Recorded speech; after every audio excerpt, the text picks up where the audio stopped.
Assalamualaikum warahmatullahi wabarakatuh dan salam sejahtera. Di sini Cikgu Roy, bertemu kita lagi dalam sesi pembelajaran Bahasa Melayu tahun 5. Cikgu harapkan agar murid-murid berada dalam keadaan sihat walafiat dan ceria hendaknya.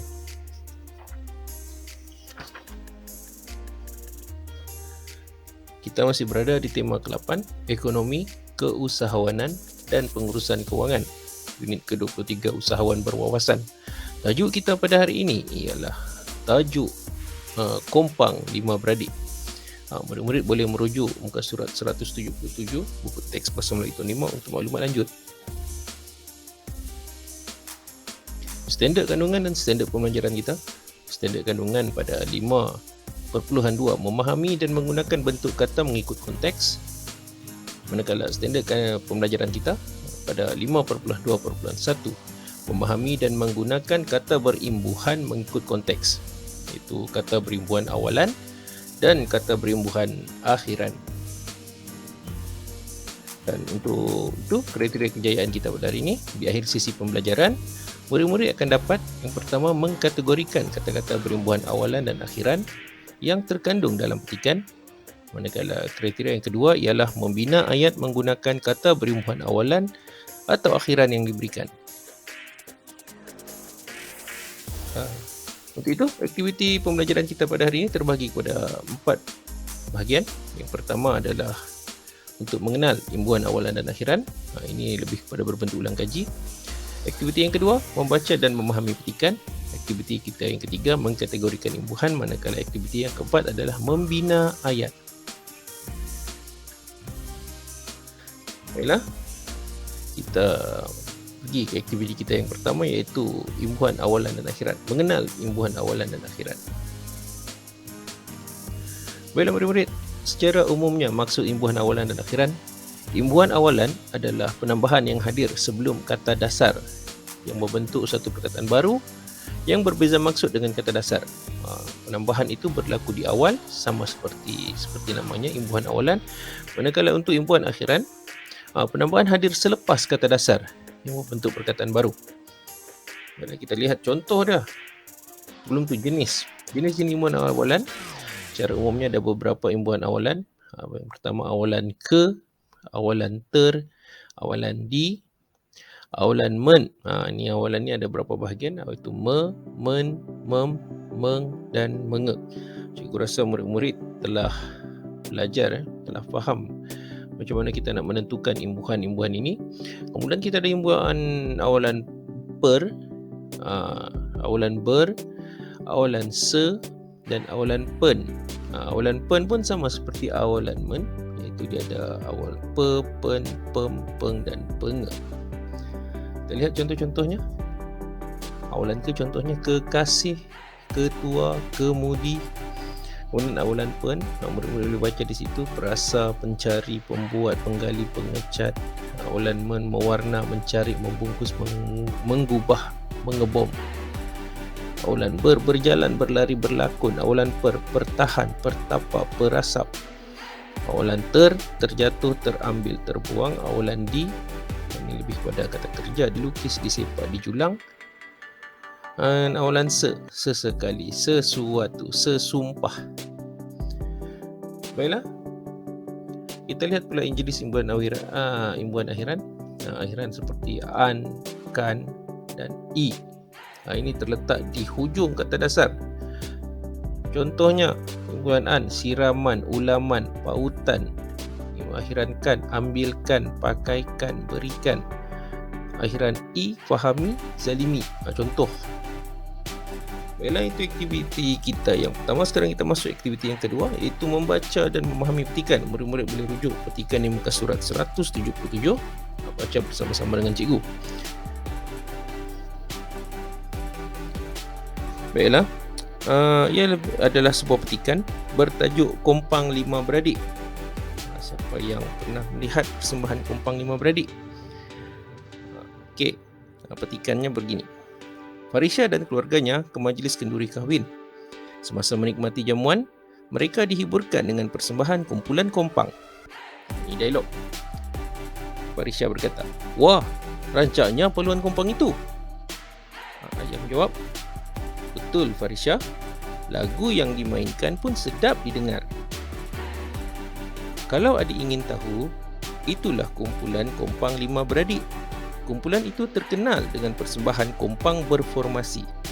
Persembahan mereka memerlukan persefahaman semua ahli kerana melibatkan gerakan badan, nyanyian dan paluan kompang secara serentak dan teratur. Keunikan persembahan mereka sering mencuri tumpuan tetamu majlis kenduri. Lihat, ramai tetamu memberikan tepukan dan pujian setiap kali mereka membuat gerakan badan yang unik. Mesti banyak tempahan persembahan yang diterima mereka untuk memberikan hiburan kepada tetamu dalam majlis perkahwinan. Cuba Farisha dan Faris lihat laman sesawang ini. Mereka sebenarnya masih belajar. Namun begitu, mereka mampu mengurus masa dengan baiknya.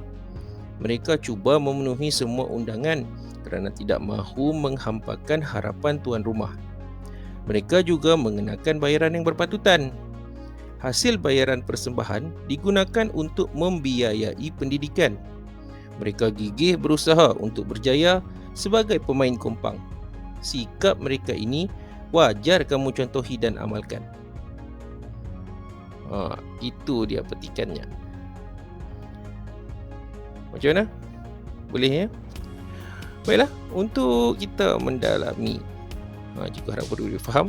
Untuk menguji kefahaman murid-murid, di sini cikgu sediakan 3 soalan mudah. Soalan pertama, di manakah keluarga Farisha berada? Dialog di antara Farisha, Faayah dan Faris ni berlaku di mana? Soalan kedua, siapakah kumpulan Kompang Lima Beradik?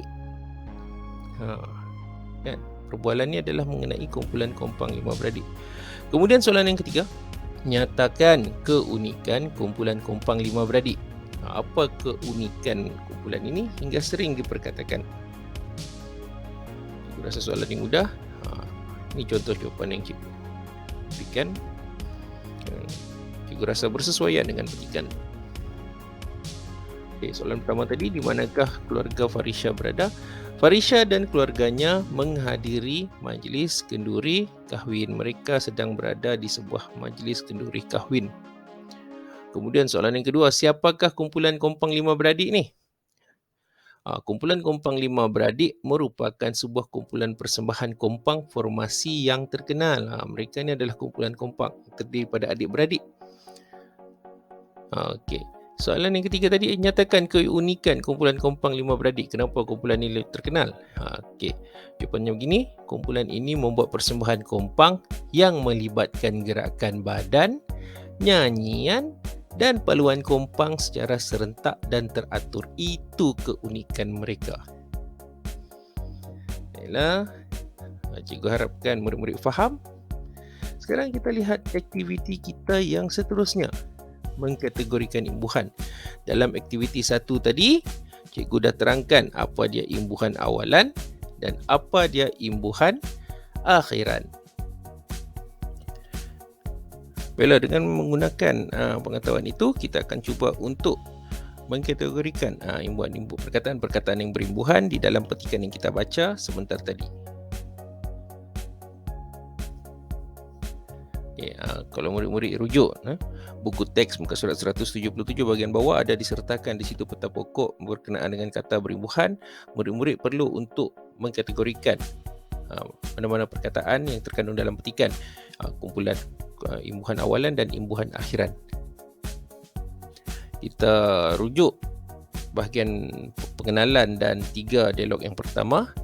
Murid-murid di situ telah diletakkan contoh perkataan imbuhan akhiran, paluan yang berwarna biru, manakala imbuhan awalan didengar berwarna hijau. Jadi murid-murid boleh rujuk pada buku teks dan gariskan menggunakan pensel, jangan gunakan pen, okey. Gariskan menggunakan pensel perkataan-perkataan yang murid-murid rasa mengandungi imbuhan awalan dan imbuhan akhiran. Okey, ini adalah contoh yang cikgu buat. Okey, di situ ada beberapa perkataan yang cikgu telah gariskan.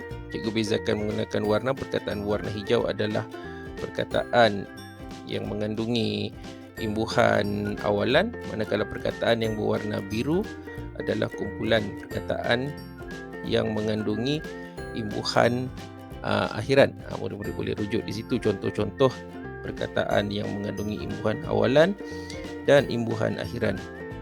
Contohnya perkataan menikmati, perkataan beradik, terkenal, berformasi, serentak, teratur dan mencuri itu tergolong dalam imbuhan awalan, manakala perkataan berimbuhan akhiran contohnya adalah seperti jamuan, kumpulan, gerakan, nyanyian, paluan, tumpuan. Paluan tu dah diterangkan tadi. Jadi murid-murid boleh senaraikan perkataan-perkataan itu, kategorikan kepada kumpulan imbuhan awalan dan imbuhan akhiran. Untuk dua bahagian dialog yang terakhir, Farisha dan Ayah, murid-murid boleh cari lagi dan bincangkan bersama-sama dengan rakan ataupun dengan guru untuk melihat sama ada jawapan itu sesuai atau tidak dikategorikan, perkataan itu sesuai atau tidak dikategorikan dalam imbuhan awalan atau imbuhan akhiran. Dan pada bahagian tadi, kalau ada yang cikgu tertinggal, murid-murid boleh tandakan, gariskan dan bincangkan dengan rakan-rakan murid-murid. Okay, jika dah siap gariskan, kita akan cuba untuk melengkapkan jadual ataupun peta pokok ini. Dan peta kata berimbuhan, yang ini adalah perkataan yang cikgu dah masukkan tadi. Contoh-contoh perkataan imbuhan akhiran tu ada dua paluan, murid-murid boleh lihat. Cuma murid-murid boleh letakkan hanya satu saja perkataan paluan tu. Dan ada ruang kosong yang cikgu tinggalkan yang boleh murid-murid isi dengan perkataan jika murid-murid menemui perkataan kata berimbuhan awalan ataupun imbuhan akhiran dalam petikan tersebut. Cikgu rasa aktiviti ini mudah dan menyeronokkan. Kita cari dan senaraikan, kategorikan. Baiklah murid-murid, aktiviti kita yang terakhir, membina ayat. Apa yang perlu dilakukan di sini? Kita pilih secara mudah. Dan murid-murid dikehendaki untuk memilih 4 imbuhan awalan dan 4 imbuhan akhiran daripada senarai perkataan yang berimbuhan, kata berimbuhan yang ditemui dalam aktiviti 3 tadi. Kemudian murid cuba untuk membina ayat menggunakan kata berimbuhan tersebut. Kan? Daripada senarai yang murid temui, pilih 4 di imbuhan awalan atau 4 di imbuhan akhiran. Jika ada murid-murid yang teringin untuk membina ayat untuk setiap perkataan tersebut, dipersilakan, tidak menjadi masalah. Cuma cikgu letakkan minimum 4 imbuhan awalan dan 4 imbuhan akhiran. Dan sebagai contoh, okay, cikgu pilih perkataan menikmati, cikgu bina ayat. Ayat yang kita bina kena berlainan daripada ayat yang terkandung dalam petikan. Okay. Menikmati, Syukri dan keluarga sedang menikmati hidangan makan malam di rumah. Ini contoh. Kemudian imbuhan awalan yang kedua, cikgu pilih perkataan didengar, jeritan Amri didengar jirannya. Kemudian untuk imbuhan akhiran, cikgu pilih perkataan jamuan. Jamuan itu dikelolakan sepenuhnya oleh ahli jawatan kuasa pelajar sekolah tersebut. Seronok jamuan dikelolakan oleh pelajar. Kemudian untuk imbuhan akhiran yang kedua, kumpulan. Ketibaan kumpulan pelancong pertama ke Langkawi menandakan bermulanya program gelembung pelancongan yang pertama.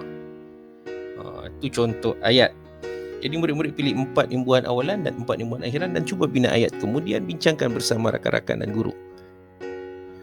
Maka dengan itu, tamatlah sesi pembelajaran kita pada hari ini. Cikgu ucapkan terima kasih atas masa yang diluangkan. Dan cikgu doakan agar murid-murid sentiasa berada dalam keadaan sihat. Dan semoga apa yang kita kongsikan, yang kita pelajari hari ini akan dapat memberi manfaat pada diri kita di masa akan datang. Dan sebelum cikgu mengundur diri, cikgu ingin kongsikan sedikit kata-kata.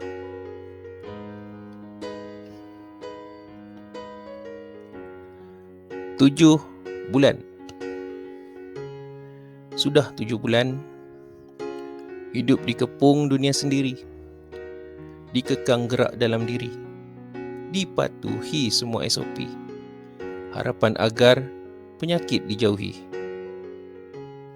Berlalu 7 bulan, bangunan sekolah senyap tak dikunjungi, padang terbentang kosong sunyi, kerusi meja kiam mendiami, dunia pendidikan beralih semi. Setelah 7 bulan, Masa bersua makin mendekati. Rindu sahabat, guru dan kantin berganti. Semangat belajar berkobar kembali, menanti ketika gerbang sekolah dijejaki. Setelah 7 bulan menanti.